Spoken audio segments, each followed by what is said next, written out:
الحلقة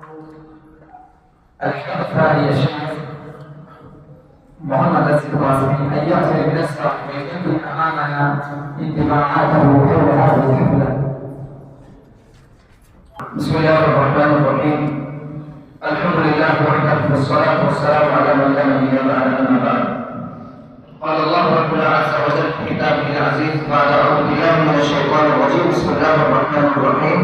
إنا أنزلناه قرآنا عربيا لعلكم تعقلون. وقال النبي صلى الله عليه وسلم إن من البيان لسحرا كما قال صلى الله تبارك عليه وسلم. أيها الإخوة الفضلاء والعلماء النبلاء،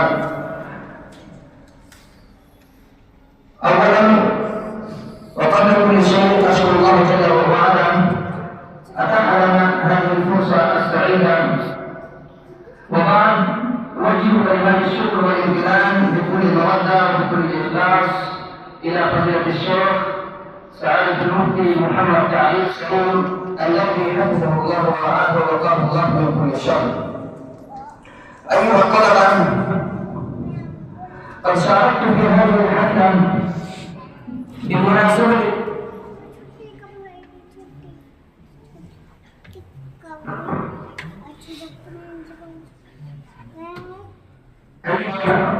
طلبا شاركت في هذه الحفلة في هذا البرنامج يسرني مسرور كل السرور، وانتهزت ابتهاجا عظيما كثيرا من المشاركة في هذا البرنامج.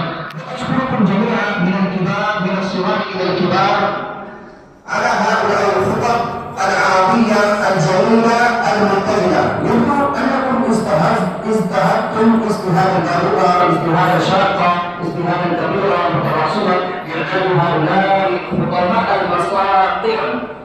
وبعد أهديكم تهاني العظيمة الكثيرة على هؤلاء الخطب، على هؤلاء الجهد المشكور. وفقكم الله وإيانا جميعا لخدمة هذه اللغة الطيبة الطاهرة العزيزة الكريمة الطيبة.